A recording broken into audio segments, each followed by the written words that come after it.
human experience is everything, right? It's you understand the humans that you serve. And it comes down to the whole purpose thing. To me, it's the purpose. Your purpose is revealed in the people that you serve, right? It's not about like, what do I want? It's like, okay, yes, you must have desires, but I believe we live in a just universe where you can have anything that you want as long as you help enough other people get what they want, right?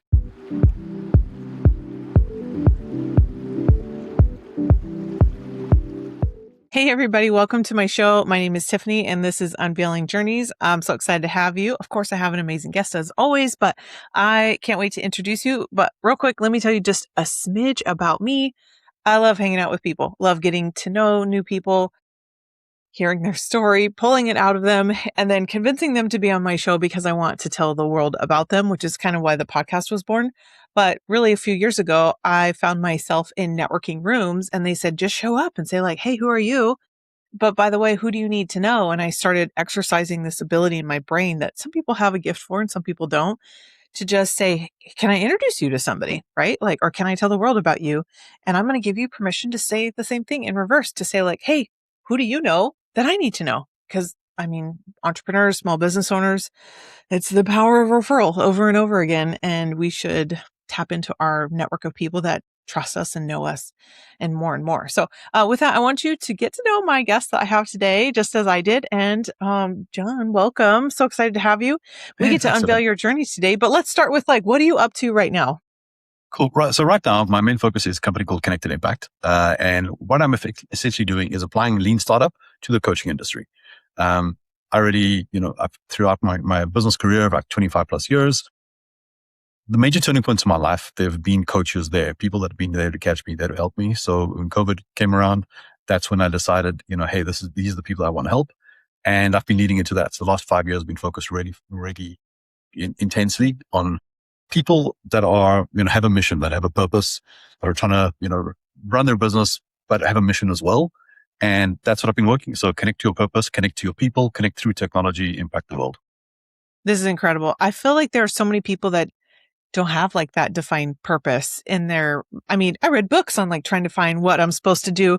And really now in my late 30s and into my early 40s, I'm like, oh, I understand the stuff that comes naturally to me, the stuff that comes and goes that other people have to strive towards. Those are the gifts that I don't have to work on constantly, that are given to me and that I can share with other people. And they just kind of overflow, like just being a connector or being friendly and caring about people and encouraging people. I'm like, oh, those are the gifts. Like they're not clearly defined in the Bible for me, but like, man, they are something that was like, it just comes naturally out of me. So I appreciate you're doing this in business, because some people think, I want to open my own business, I want to do my own thing. Come on over to the land of entrepreneurship, but stay connected with those that could support you.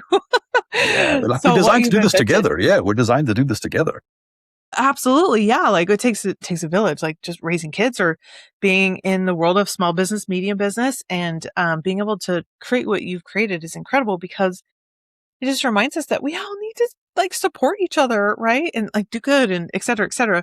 But this is a part of your huge story that I want to tell everybody about. So do me a favor. Let's start from the beginning. Like, tell me, where are you from, and how did this come to you? What was your first work look like? Did you even go to school for something like this, to make an academy like this?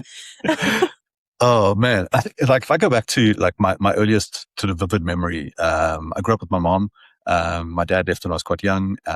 And I was sitting in like this spare bedroom, and she had this box of jewelry. Like, I don't know, maybe you've got a jewelry box, and it's like all the necklaces and things, they get all like tangled and stuff. And I was just sitting there, like, untangling. I used to love just sitting there, like, fastidiously detailed, picking one thing at a part. And when you finally get it all out, you start with this tangled mess and you pull it all apart. And then like you find like, hey, I've forgotten about that. And you find this weird stuff in there, right? Well, yeah. So 25 years later, doing digital marketing stuff for more than 400 companies, 4 different continents, 400 companies. I feel like I'm still doing that, right? Because, there's like a pattern there that is like you over here, your customers are over here, and in the middle, stuff, right? There's just stuff. And with AI, there's like even more stuff, right? So this is like the stuff is, and the through line, I've always been interested in like, how do we like simplify? How is this all connected? So I go from there. Probably the next formative experience for me was around about age 16. It was I've always had a low tolerance for bullshit systems. So there's like 16-year-old John in a quite a conservative like Christian school, and curious guy, and my teachers were like, "Hey, you should embrace Christianity." And I was like, "Yes, okay, fine. I'm evil. I will repent and forswear my evil ways." And so, you go do the thing. I gave my life to the Lord. I was very serious about this. But on the way to like the Bible study, my friend was like showing me this kung fu grip, right? And he was like compressing my chest, and I was like, "Oh, this is really sore." And I was like, "Oh." So did the thing, gave my life to the Lord, was walking home, like back to the hostel after this. And the hostel master, who also performed this ceremony, said to me, "Hey, you like, just step into my office." And he said, "Are you serious about this thing that you've done? That you've," and I was like, "Yes, I'm very serious." But I was rubbing my chest, right? Because like the thing was sore because of the kung fu grip, Yeah, yeah. right? All right. So he looks at me and he says, "Is your chest sore?" And I'm like, "Yes, my chest is sore." And then gets like a bit crazy. I says, "It's the Argos and the Argon. It's the 9 generals of Satan manifesting in you." So of course I start laughing, right? So I'm like, it's like I stepped out of myself, and I could just see like he was so certain of this one perspective, but also completely wrong. And I was like, if he can be so wrong about this, how can, like certainty, like this is the curator of the worldview of truth. And he could be so wrong about something so fundamental. I was like, this is crazy. But the more I started laughing, the more he started getting more like, "Yes, in the name of Jesus, leave this boy, leave this boy." And I was just like laughing, when you're like ugly laughing, like you can't even control yourself. It's like you can't even speak, you Right. can't Do breathe you want the properly. story? Yeah.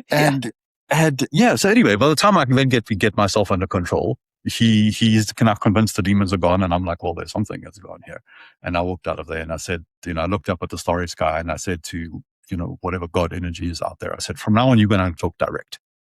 Right? No middleman. I'm going to just, try and perceive this directly. So that's kind of the next piece of the puzzle, is this parallel theme. We're trying to figure out what the hell is going on, pierce through that tangle directly to figure out why are we here, right? To feel directly, whatever creator energy source is out there, trying to figure that out. And then, from there, I went to school, but again, curious dude, low tolerance for bullshit systems, smoked a lot of weed. And ended up cheated in my final exams, and then in my history of art exam, and got caught. And I was like, I'm so sorry. And I was supposed to go and rewrite the last exam to finish high school. And I thought, okay, while I'm going to figure that out, I'll just do some computer stuff while I go and rewrite that. And so it just so happened that I did Microsoft certified system engineer. I did, and then, just short course. And then while I was doing that, I got hired immediately to teach what I just learned back. How And I was funny. like, so this whole worldview of like, go to school, get good grades, get a job, go to university, get a good job. Suddenly I was like, did completely bailed on the school thing, didn't go to university, and now I'm already in a job. So I'm like, Wait. funny that. Yeah. And I loved it. I was like, okay, great. So in doing that, I learned, about TCP/IP and the OSI reference model, right? It's like physical stuff here, things that humans see over here, in the middle stuff, right? This is like a recurring theme. So, and I just love the way systems information moves through businesses, right? And if you move it just right, like money comes out. So yeah, worked for a tech support company, eventually bought out that company to be, which was my first company at the ripe old age of 20. Then started an internet service provider as well, started a conference company as well, was an IT manager for the World Summit on Sustainable Development in 2002. So that was great. Got to have, all the head of state databases under my control. My security system was signed off by the NSA in South Africa. So that was really cool. And then, so I thought, yeah, business is really easy. I just accumulate businesses. And then I got one of the lessons that I realized I learned. I knew a lot about technology. A lot of the stuff I thought was my success in business was just circumstance. And my conference business, one of the business partners I had, basically was less than forthcoming about how the money was moving the accounts. I arrived at the office one day, and the sheriff was busy changing the locks on the doors. So couldn't get into the office. All the computers, all the servers, everything was in there. So I suddenly, had to eventually did some fast talking, got all the servers out. Yeah. But if you're running an internet service provider and you pull all the servers out of the building, what happens to your clients' businesses and internet? And so anyway, moved them all across. But then, was in a situation where I couldn't run a business. The core was ripped out of the business and lost everything, and I had to start again. So yeah, after a bit of soul searching, I was like, okay, now what? Rebuild again. So I thought when I rebuilt again, I want to have something that has no stock, no staff, and can work from anywhere.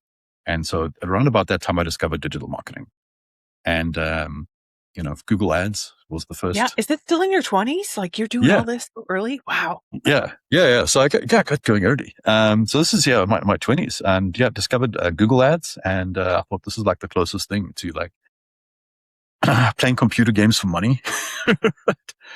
But what I love about Google Ads is that it's about as close as you can get to like the metal of like human consciousness, right? You have 135 characters. Someone searches, they see your ad. It's pure text. They either click or they don't.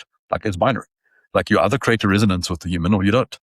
They go to the website, they either convert or they don't. And I was like, this is addictive. It's the same TCP/IP based information, but it's pure consciousness, right? It's just humans want something, and then they search. You can see them. You can serve your content to them at the exact time that they search. And then when they click on it, you can see it's completely binary whether or not your stuff works. And, so that's kind of the through line that's been, one the things is understanding what do the humans want. Like if we can understand what the humans want, we can give them what they want, we can measure and make it better. Like this is a pretty fundamental skill. It was Perry Marshall actually that I learned that from. He said, if you understand how to do that, you can pick up any platform and make it go, because it's the humans that make everything go. Right. So then, so that was back in South Africa.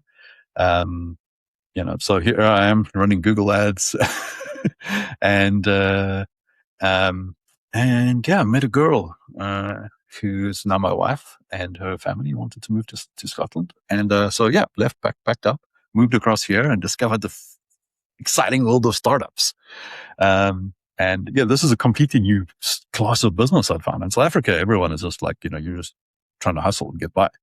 In the UK, it's just suddenly like, oh, there's this whole class of business where you have an idea, people give you a big pile of money, and then you have to grow fast. And I'm like, as a marketer, choosing a good target market, like just find people that are motivated to buy. Mm-hmm. And like this seemed to be a really good niche. So I got to have a lot of fun with a bunch of tech startups, that have well-funded, and then be like, cool, just spin up a marketing stack and see if you can find resonance, see if we can figure out. And I discovered their lean startup, right? Here's a methodology for being scientific about what do the people want, form a hypothesis, use marketing as an experiment, and then iterate to make it measure, to make it better.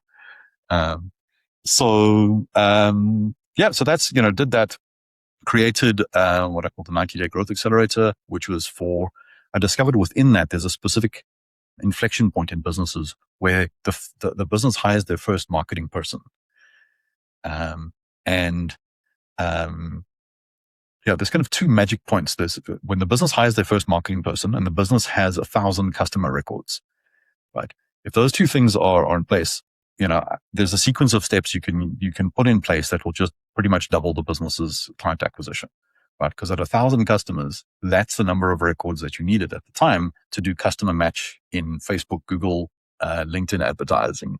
So you can go in there, get all the measurements sorted out, just go multi-channel, and then train your marketing person on how to actually spin up a funnel.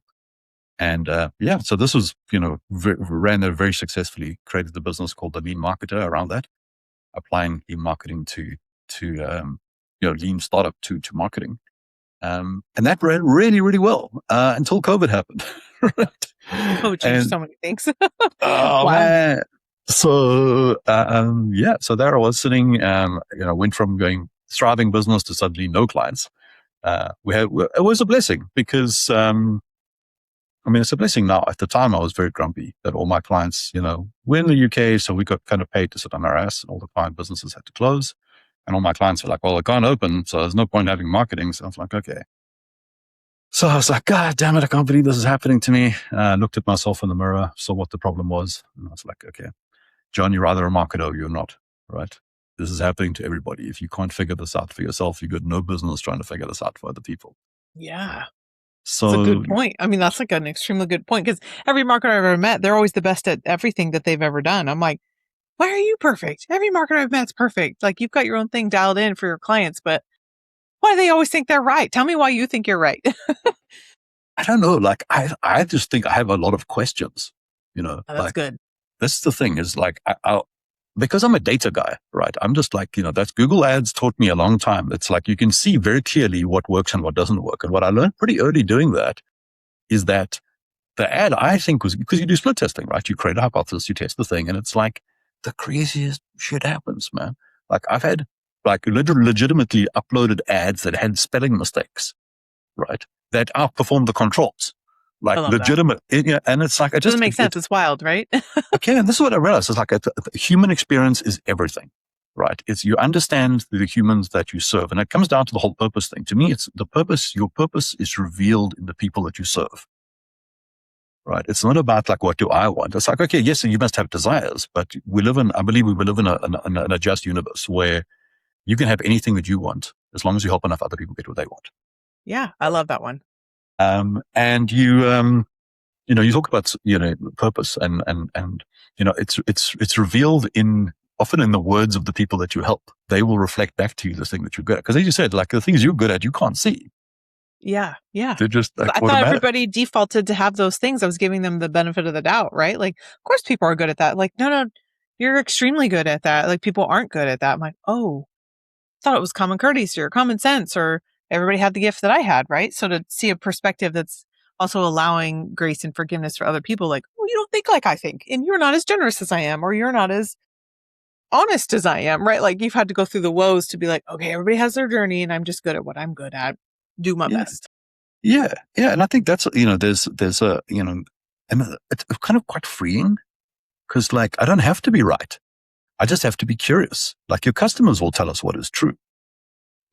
It's like me as a marketer, I don't know anything. And the moment I think I know something, I'm shutting myself off from being that curiosity. That's a And really good point. For real. Yeah. Because if you thank just you. know it, changes tomorrow, right? COVID happens. Exactly. And it's just, it actually drives me nuts that there's a lot of people out there going like, hey, here's one thing I did that worked in one time. And now I think that that's the universal truth. And, it's just people, there's such strange, there's so many interesting kinks in the data and so many, like people are just beautiful and magical and strange and unpredictable. But if you listen to them, they'll tell you everything you want to know. So whatever we're building, it's not about how clever I am or how clever anyone is. It's like, can we make stuff that's useful to people? Who do you want to serve? Make stuff that serves them. And then they get to tell you whether or not it worked. And the closer we can get to that, I think it just cuts out so much nonsense. It's humbling, and you had to put check your ego, but and that's what I came down to with coaching. Me with my technology brain, I thought, okay, I'm going to help these people, right? So So is there's that what me. you reinvented to in COVID was like actually coaching people? Yeah. So I was meditating. So I was meditating. I was like, okay, how do I figure this out? I was meditating, and by this time it was a long journey of communicating directly. I just call it the voice, right? So I meditate, and then you hear these. I get messages, and I was like, okay, what now? And I got this message. The voice said to me, weaponize the light bringers. All right. So that was the message. And with that came like a diagram and an image of the world and all the people in it and the light trying to get in. So whatever you want to call God, consciousness, whatever, the light trying to get in. But there's also people wanting to connect the light and bring it down and spread it around. And often they show up as coaches. Lightbringer is like the actual name of my avatar, and everyone who is a Lightbringer knows, smiles and nods when they hear it. They're like, oh yeah. They're like, oh, cool, I get it. Like I'm trying to, there's a bigger game here and we're trying to like move the game forward for everybody. But they often show up as coaches, consultants, course creators, healers, therapists, whatever. But So I was like, okay, I got this mission to go and find these people. So I put my lead marketing hat on and I'm like, I'm going to go and speak to them and be like, where are you now? Where do you want to be? What's in the way? Do you want help? Well, and just repeat. This is like fundamental, um, skills. Because there's another connection I eventually made is that, lean startup or, marketing, you kind of go, you customer problem solution hypothesis. And then, you could do that in keyword research and be like, okay, let's search for keywords and you create an ad and a landing page and that embodies your hypothesis. But then if you really fancy, you can then also do like click tracking and see if people are moving around. And then if you really fancy, then you can go and do customer interviews. Right. But then there's other weird things in the data is if you ask people, will you buy this? You get one set of information. If you actually get them to buy it, they respond differently. Right. It's so strange. Right. So now it's like, okay, to get to empirical data, to get to validated learning. Right. And this is a lean concept, and basically like truth.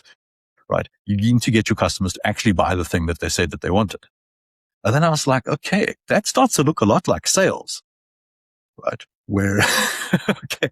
Yep. So then I'm like, so I have a new hypothesis now, which is like, I think that the closest thing to customer truth actually happens in sales conversations. Because sales conversations, a good salesperson does solution-based selling. They understand where you now, where you want to be, what's in the way, and then present the product as a way to help the customer get from where they are to where they want to be. So I was like, okay, cool. So if you really understand the sales conversation, you can actually reverse engineer the whole marketing stack from sales rather than trying to, and it does, this is when I was working with the startups. It's like, okay, you walk in and you have marketing people over there doing marketing stuff. And then the sales people over there doing sales stuff. And they're not talking to each other. Oh, yeah. Probably. And I was like, this is crazy. So that's or competing against each other for why? Yeah.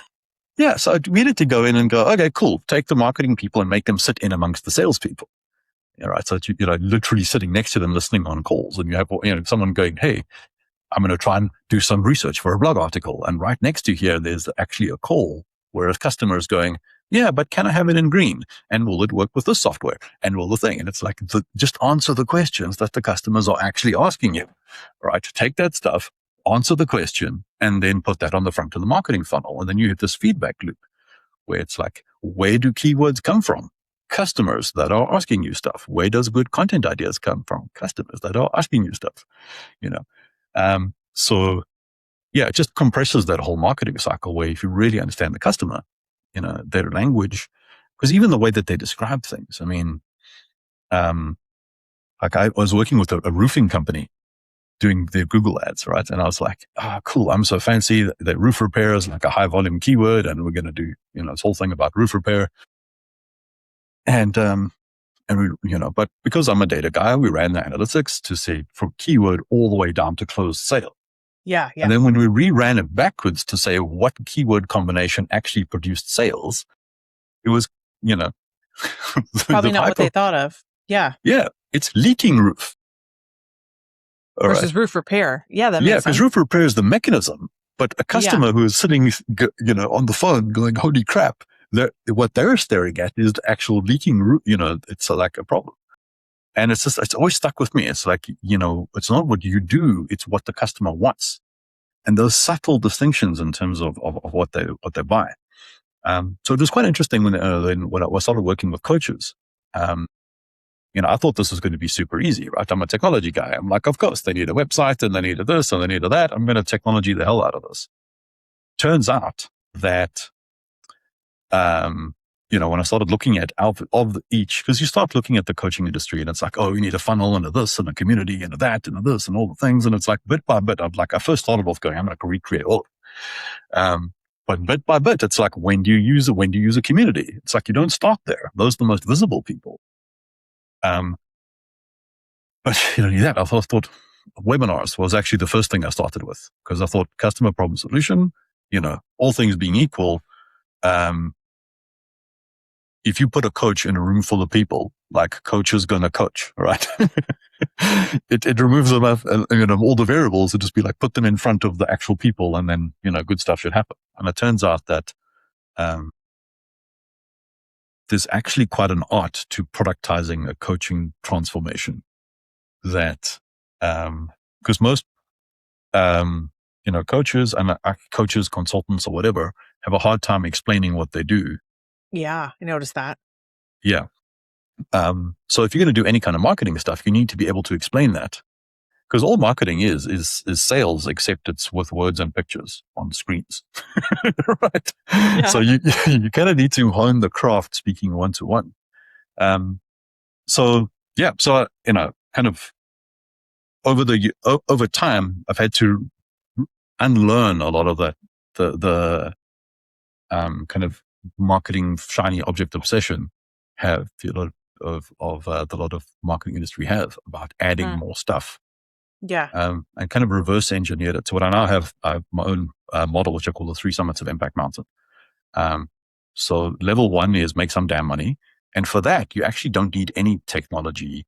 You need a list of people. You need to listen carefully and then offer help.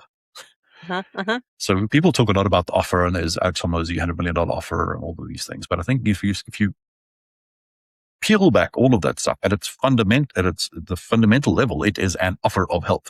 Hey, I noticed you had this thing, right, which comes from listening, and then go, would you like help with that? Yes, I'd like some help with that. Good. This is what help looks like. This is help costs. And then you can kind of close through there. And if we do that enough times, patterns start to appear, and then the offer starts to appear. And then level 2 is time. So if you imagine there's 3 summits, we've got a graphic for this. So 3 summits. For the summit 1 is money, and that's listen, have a list of people, listen carefully, make an offer. And then once you have money, it means you now have truth about what people are buying. Now we can go to level 2, which is time, and that's where your systems come in. That's where your website, your CRM, your marketing, all of that stuff works. But you only do that once you have truth, which is money and clients. Uh-huh, Because to uh-huh. build that infrastructure, it makes no money to start off 100%. with. I agree. Like, I'm going to start a business. I'm going to get a card, a website, CRM. I'm like, you haven't done anything yet. Were you here to, don't, please. Yeah, I Yeah, agree if with you. Like, you go find them what needs the help, go make the help, and go get make some money for it. Yep. You don't yeah have to have a get website yet. get some customers. Like that's the hardest thing, and it's easy. And I find that the marketing stuff is so easy. It's fantastic procrastination. I'll just fiddle with my website, because there's no emotional stakes of doing that. Whereas like talking to humans and trying to sell something that you made is tough. But you master that. Everything else is easy. And then level 3 is scale, where it's about community and building a team, a community around your prospects, a community around your alumni, and the community of your team that actually help you deliver these things. So now kind of assembled that, we now have the roadmap of the connected impact, of with AI, there's some very cool stuff that we can start doing, because if most of the foundation is, conversation, we have Loom, we have Zoom, and you've got Fathom, these AR recordings that are actually following you around. Those conversations contain gold, right? So it's kind of all the way back to those, understanding a good sales conversation. If you understand a good coaching conversation, you can actually reverse engineer all the marketing stuff from, so that's where we've got to now is, that connected impact methodology, and, the roadmap, which starts off with, a lot of coaches start off, they don't have a lot of money. So selling them a big complex technical thing doesn't really work. So the entry level to my world is, come, you join a networking event, a speed networking event, and we give you leads and find people, because the foundational thing is meet people. Yeah, yeah. And then once you've meet people, then we can start to build around that. Build more people, get your connections up, and then the next thing is CRM to keep track of all the people that you're keeping with. A referral community around that, so that you can scale that, and then training and support, so that when comes time to build the website, you've got all that foundational stuff in place, and we can spin it up pretty quickly. This makes And so then, much sense. Oh my gosh. Funny to come long chain circle, because I only see it now, right? When I've gone to enough meetings where I'm like, oh gosh, you're doing this backwards, but you've been able to put this into like an actual format and a plan and say, I've proven it with data, and here's why. And this is what I want to help you with. Like, this is cool, because a lot of people need to hear this that are even considering to start a business. thank you. Yeah, and I think just personally, I think the human potential is just so precious, right? We're capable of so much, but there's just so many options out there. I mean, I heard this crazy stat that like people die of starvation in the desert because they think they're walking in a straight line, but because like one foot is slightly shorter than the other, they actually end up walking in a giant circle, right? They're basically wandering in the wilderness thinking that they're going in a straight line, and they end up just wandering around. And I think, there are so many options out there in terms of, and I think, every person out there, like I find if you speak to an SEO person, the answer to everything is more SEO. You speak to a Google Ads person, the answer is always more Google Ads, which I think, the truth is a little bit more nuanced. But if we can get the foundation is like, how much time are you spending with the actual people you want to serve? Ooh, yeah, yeah. If we get that right, then, you're building on solid ground. And if you can iterate, keep those iteration cycles as small as possible, get whatever you build, spend 20% of the time building and 80% of the time showing it to people that are actually your customers. You actually, your feedback loop is much tighter. And you end up, building more stuff that people actually use and actually help people. And then it's a more profitable business. Yeah. And, Let me ask you, a lot of Yeah. the stuff that you're doing is still a lot of like A/B testing and showing up, and like you keep going and you keep going. Why do you keep showing up? It's a fantastic question. I mean, I think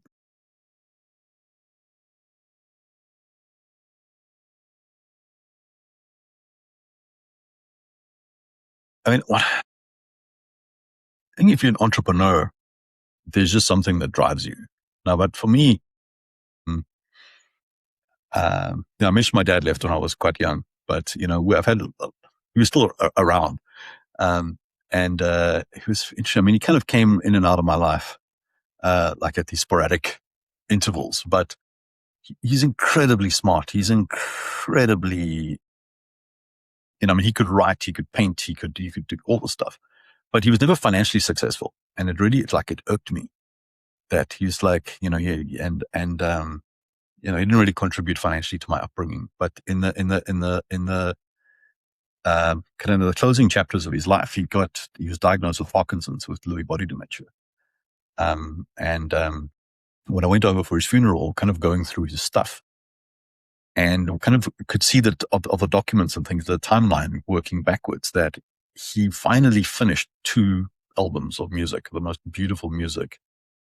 But I realized in the timeline that he'd only really accelerated in that after he'd got the diagnosis. Oh, And it kind deadline. of, yeah, but it's, now I have this music, like this incredible music. Like I can talk to my dad anytime. But the message that came through from that is essential to what drives me, is like, don't die with the best shit left inside of you. Yeah. It's like death's coming for all of us. Like this is a one-way ticket. This fundamental truth, like you are going to die. All right. But in between now and then, we don't know when, but in between then you got some stuff. So it's like, what is your best stuff? And that's kind of what drives me, is like, what is my best stuff?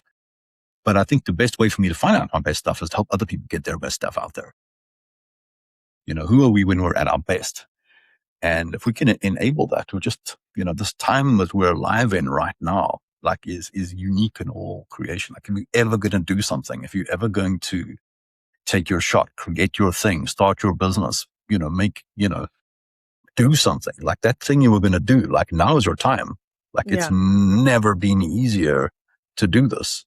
Yeah. So Agree. don't And like cost savings, we've got AI, we've got like apps, we have it is now easier probably than ever, but also there's too much information. So you just have to pick and start. And what I like this phrase called fail forward, just yeah, fail forward, go and go and go. It's yeah, easier, but also the support is easier to find now than ever, right? Like yeah, there are other struggling entrepreneurs and successful entrepreneurs that are so generous. 100%. Yeah, And I yeah, think that's what you find out when you hang out with other entrepreneurs, is you realize it's mostly about failing, right? yeah, Most of the stuff you do doesn't work. And it's like, that is, but that is also incredibly freeing, because it means it's like, it's like if you're sorting through a deck of cards and you're looking for the joker, you don't flip over one and go, I didn't find a joker, I'm not doing this anymore. You just be like, flip another one. And obviously, manage the downside and all that kind of stuff. But I think if we just, it, if you're going to take your shot, do the thing you want to do, it's probably going to be way harder than you thought. Yeah. But We would have nowhere prepped them now. nearly as hard as you feared. Oh, yeah, yeah. I agree with that. I like Yeah. that stance on it too. It's like, it's going to be, you're going to have to try harder than you thought, but not as bad as you thought it was going to Yeah. be. You know, And also like just, it's weird. It's weird. You just got to go. Like, this is leaving everybody encouraged. And now at this point, people are thinking, wait, I want to know you. I want to follow you. I want to see your systems and like, let's be friends. What's your favorite way for people to come find you? the best thing for me is website's got all my contact details in. And the best thing, LinkedIn is the social media platform I hang out in. But the best thing really is come join a networking event. We have conscious, speed networking for conscious business owners. You can sign up on the website and come out, hang out in person. My vision is to build a community of conscious business owners, and like to realize we don't have to do this alone. We're not alone doing this. And as you said, you can connect to other people. Everyone else has got like the pieces of yourself you think you're missing are hidden in the people you haven't met yet. They will reveal those pieces to you. And it's just, as you said, there's so many people that want to help. Just step up, shine your, say, this is what I'm up, this is what I'm about. And it's amazing how many people will be like, cool, I'll back you. Oh, I So, love that. yeah. All right. I only have time for 2 more questions. The first one Okay. is what's next? Like, what's on the horizon for you? So really, I feel like I've done the foundation of like, okay, I now see what the path is. It's now about pushing more volume and about, I found what I believe is something that works. The technology stack, Go High Level, My Most Trusted, and Claude, those three things together are very, very lean, but super, super powerful. And then you add, community on top of that. It's now about just spreading the word and getting more people through the process. And weaponizing the light bringers, right? Go and find people that are conscious business owners, and let's create these referral networks. Connect people to people like yourself, and just keep doing it. Get more people up the 3 summits of Impact Mountain. Make some damn money, leverage with systems, and then impact the world. Yeah, that's good. All right, last question. What should we end with? Like, what should be your little nuggets of wisdom that we can leave with everybody to end? Wow. Okay. So, to me, foundational to everything is who do you serve, right? It's like, who do there's 3 lenses I see everything is what do you want? Who do you serve, and what do they want? All right. Because if you can help other people get what they want, you can get what you want. It's just the question of purpose and all those things is like, figure out who you want to help, go and do that. Yeah. And the other thing I would probably share is like my one of my foundational mottos is do good, make money. I don't think those 2 things need to be separate. I think it's the same mission, because money is evidence of service, right? So, we need to be able to stand in the fire and be like, I'm going to actually help. I'm going to actually get paid, because, money is energy, but it also is, you need to be able to stand in that and be able to hold that and receive it. Mm-hmm. So, and then the last thing is don't die with the best stuff left inside of you, right? Yes. So true. Yeah. So that would be my nuggets of wisdom. Those are great. I love that. This is awesome. I'm so grateful for your time and that we got to share your story. And I love seeing my cat. That's your cat. Also, we have the same kind of cat in your like camera view all the whole time. I want everybody who's listening to know that I'm so appreciative of you listening to the episode. But go follow John. Go follow a friend him on LinkedIn and go to his website so you can see some of the amazing stuff that he gives away on there. And then come to the community. We love networking with other amazing business owners. And if you are one of those, you know who you are and you should come. And in the meantime, I will see you guys on another episode, and go have a great day. Bye. Thanks, Sophia. This has been an amazing, amazing time. Thank you so much for having me and for spending the time. It's been incredible. Thank you so much. Same.